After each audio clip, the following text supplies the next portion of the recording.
retired practicing politician. You're also well-versed in matters media. But again, we in the media report what is going out there. As much as, yes, we do have a responsibility to set agenda, but if we attend, for instance, the meeting that was taking place in Homa Bay, really, we are going to report what is there. And what came out was the question of most politicians standing up to say that for 2022, if Gideon Moi joins hands with Raila Amolo Odinga, then he almost has guarantee that he can be the president of 2022. Should that be the discussion we'll be having? Mike, first and foremost, I'm a journalist. I'm a journalist by training, by examination, by qualification, by practice, by choice. And I know as well as you do and my fellow journalists do, and I want Kenyans out there to know that there's something that we call gatekeeping. And gatekeeping in mass communications, in journalism, is not any different from the gatekeeping that we have come through before we got here this morning. We had to have a little encounter with the security people who decided whether we should come in or we should not. And we journalists decide what the public is going to be treated to and what it shouldn't. And if we define our tour of duty as following politicians everywhere they go and beaming to the public every drivel that comes from them, we should hesitate to blame the politicians. Politicians will do their politics. They will look for opportunity to succeed themselves, to have themselves in power, regardless that they are giving us anything that should make us be encouraged to vote for them or not. Mm-hmm. The media decides what is important. If we are going where they are, if in fact they are not telling us anything new, then we should even stop going where they are. We should define other things that we then give coverage.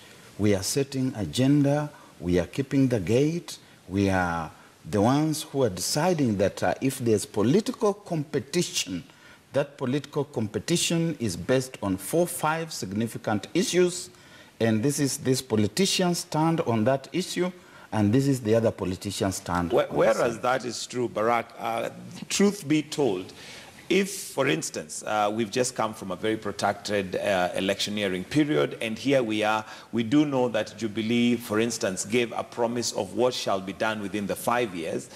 It is our duty to go wherever they are and, first of all, report what it is that they're saying. Vis-a-vis, we can put on the other side that this is what they promised, and a time comes where we do that. But to be fair, they are our leaders, they're the legislators, they're the ones in charge of the running of the country. It is only our duty to go out there and report what they're saying and doing. We cannot now say that we'll not report what happened in Homa Bay or what happened in Naivasha with the Jubilee leaders simply because it is not in line with development. You know, first raising money for a church has got almost nothing to do with the development.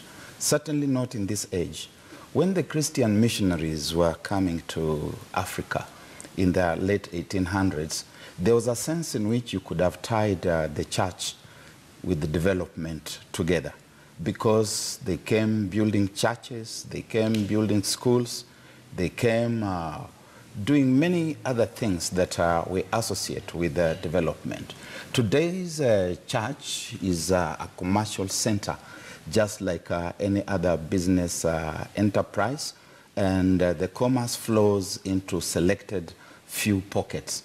So when you go somewhere and you say you've gone to raise money for a church, for heaven's sake, do not tell us that you are bringing development. And there's nothing new that these people are saying. They are regurgitating and spewing out the same old stuff.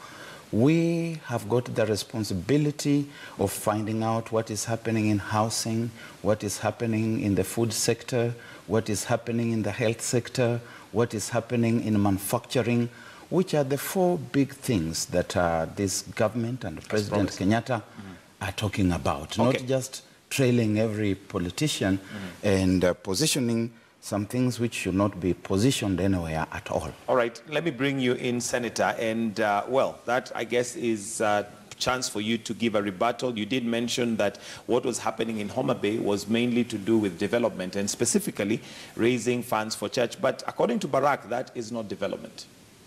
It depends on your perspective. Barack believes that the church is a commercial enterprise.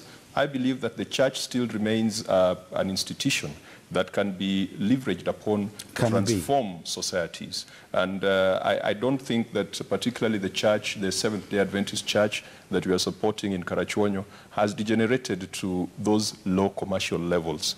But the battle between the media and the rulers is not only here in Kenya. You do recall that in the United States, there was a time when a number of influential publications came out strongly and told off President Donald Trump because the president was insisting on alternative facts, which the media could not stomach. And that struggle maybe is what Barack is trying to inspire the media in Kenya to undertake. I want to be fair to the media in Kenya. In the last 1 year, we've talked succession politics, but I've been very impressed with the media in Kenya in as far as making an expose of corruption. Look at most of the scandals that even we in Parliament later on seize ourselves of. They've mostly originated from the media. Right now we are talking about the persons who are accused of defrauding the state in advertising.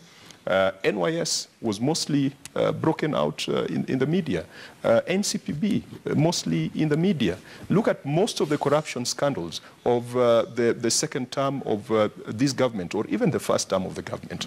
As far as playing its watchdog role is concerned, I think the media, I could say, has performed better than even Parliament, because most of the times, Parliament takes it up from the media. Right. Secondly, also exposing the moral decay in this society. In the last 1 or 2 months, the media has been talking about the Sharon Otieno and the Monica Kimani murders.